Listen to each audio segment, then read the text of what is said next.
lensa cembung saat benda di antara titik F dan titik 2F. Pertama, siapkan kertas di atas meja. Kemudian, buatlah sumbu utama, lensa cembung, titik O, titik F, dan titik 2F. Buatlah benda di antara titik F dan titik 2F dengan tinggi tertentu. Selanjutnya, buatlah sinar istimewa pertama. Sinar datang sejajar sumbu utama, kemudian dibiaskan melalui titik fokus. Selanjutnya, gambarlah sinar istimewa kedua. Sinar datang melalui titik pusat optik lensa dan kemudian diteruskan. Selanjutnya, gambarlah bayangan di perpotongan kedua sinar. Karena bayangan terbentuk dari perpotongan kedua sinar, maka bayangan bersifat nyata. Selain itu, bayangan berada di bawah sumbu utama dan menghadap ke bawah, maka bayangan bersifat terbalik. Kemudian ukurlah tinggi benda atau H. Tinggi benda terukur 3 cm. Setelah itu, ukurlah tinggi bayangan atau H aksen. Tinggi bayangan terukur 7,5 cm. Dari pengukuran ini, dapat diketahui tinggi bayangan atau H aksen lebih besar dari tinggi benda atau H. Hal ini menunjukkan bahwa bayangan bersifat diperbesar. Ukurlah jarak benda atau S. Jarak benda terukur 7 cm. Selanjutnya, ukurlah jarak bayangan atau S aksen. Jarak bayangan terukur 17,5 cm. Dari pengukuran tersebut, dapat diketahui jarak bayangan atau S aksen lebih besar dari jarak benda atau S. Hal ini memperkuat pernyataan bahwa bayangan bersifat diperbesar. Jadi, sifat bayangan yang dihasilkan lensa cembung saat benda di antara titik F dan titik 2F adalah nyata, terbalik, diperbesar. Proses pembentukan bayangan pada lensa cembung saat benda di titik 2F. Pertama, siapkan kertas di atas meja. Kemudian, buatlah sumbu utama, lensa cembung, titik O, titik F, dan titik 2F.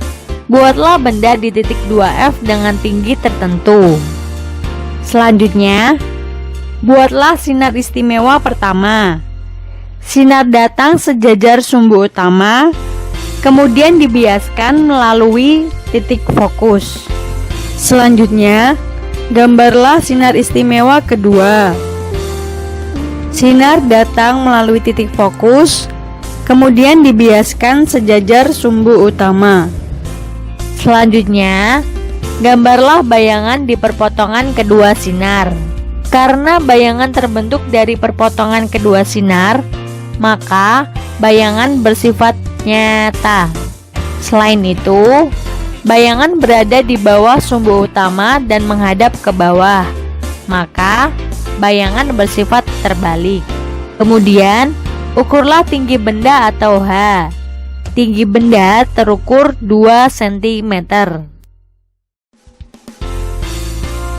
Setelah itu, ukurlah tinggi bayangan atau H aksen. Tinggi bayangan terukur 2 cm.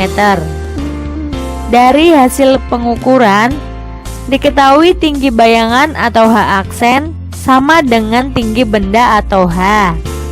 Hal ini berarti bayangan bersifat sama besar. Selanjutnya, ukurlah jarak benda atau S. Jarak benda terukur 14 cm. Setelah itu, ukurlah jarak bayangan atau S aksen. Jarak bayangan terukur 14 cm. Dapat diketahui Jarak bayangan atau S-aksen sama dengan jarak benda atau S.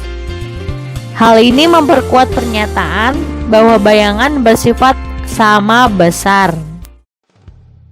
Jadi, sifat bayangan yang dihasilkan lensa cembung saat benda di titik 2F adalah nyata, terbalik, sama besar. Proses pembentukan bayangan pada lensa cembung saat benda berada lebih jauh dari titik 2F. Pertama, siapkan kertas di atas meja.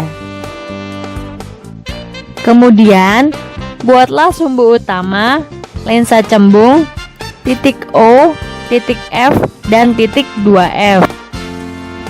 Buatlah benda di jarak yang lebih jauh dari titik 2F.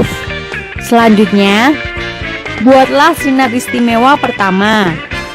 Sinar datang sejajar sumbu utama, kemudian dibiaskan melalui titik fokus.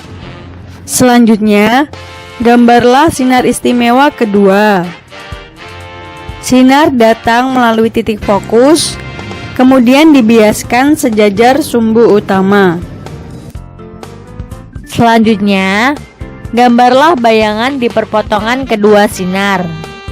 Karena bayangan terbentuk dari perpotongan kedua sinar, maka bayangan bersifat nyata.